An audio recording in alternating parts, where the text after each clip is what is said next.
Ibu dan saudara, serta anak-anak yang terkasih. Selamat pagi, selamat berjumpa kembali dalam program REPA, Renungan Pagi GKJ Mino Martani. Hari ini kita akan membaca dan merenungkan sabda Tuhan yang terambil dari Injil Matius 5 ayat 13 dan 14a, Matius 6 ayat 23b. Demikian bunyinya: kamu adalah garam dunia. Jika garam itu menjadi tawar, dengan apakah ia diasinkan?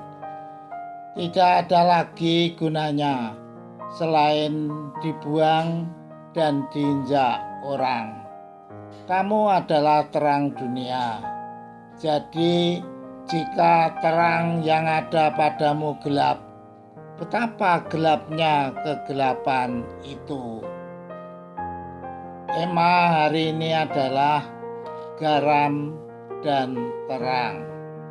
Bapak, Ibu, Saudara, serta anak-anak, pernahkah atau masihkah mendengar kisah dalam keluarga yang terjadi pertengkaran suami istri karena masalah garam, bahkan sampai terjadi KDRT, kekerasan dalam rumah tangga?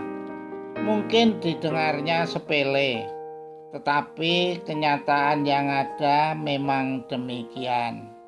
Ada suami marah-marah karena masakan yang dimasak istrinya tawar atau anyep dalam bahasa Jawanya.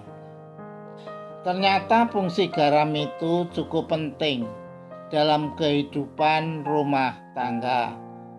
Maka teks firman Tuhan yang kita baca mengacu pada perumpamaan garam dan terang itu. Garam, benda ini merupakan kebutuhan mutlak dalam setiap kebutuhan manusia, entah orang kaya atau orang miskin. Kekurangan garam menimbulkan efek yang tidak kita inginkan, seperti di bidang kesehatan bisa timbul penyakit gondok atau struma. Fungsi garam yang berikut adalah untuk bahan pengawet, untuk menghindari terjadinya proses pembusukan. Ikan asin merupakan bahan pangan yang awet, tahan dalam waktu yang cukup lama setelah ikan itu diasinkan dengan garam. Di samping itu, garam merupakan pemberi cita rasa dalam makanan untuk menambah kelezatan makanan.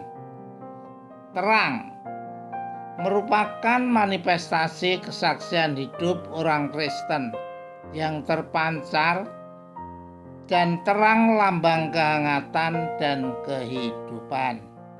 Bagi yang pernah naik kapal laut dan melihat mercusuar yang bersinar di tengah-tengah kegelapan malam,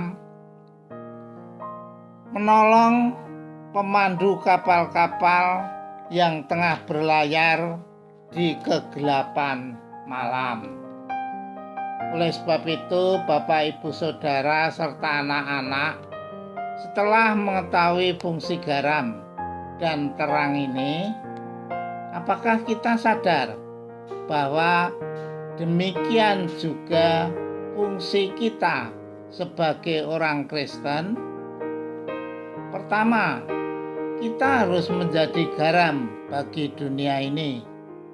Kehadiran kita di rumah, di lingkungan, di tetangga, dalam persekutuan kita, maupun kehadiran kita di organisasi apapun itu harus membawa nilai rasa tersendiri dengan menjadi contoh atau teladan bagi orang lain dalam menolong atau memberi kasih ke sesama, tidak mengalami pembusukan di dalam hidup kerohanian mereka.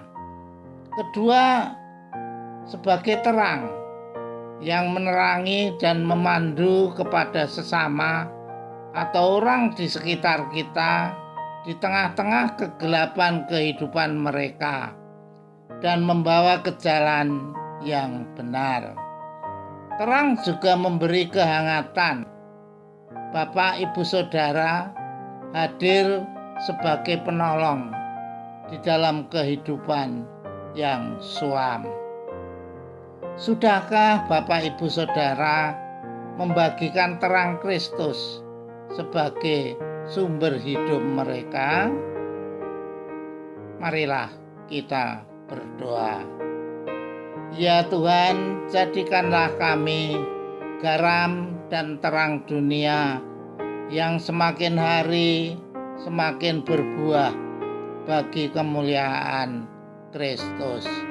Amin. Demikian Bapak, Ibu, Saudara serta anak-anak renungan pagi ini. Selamat beraktivitas dan teriring berkat Tuhan. Amin.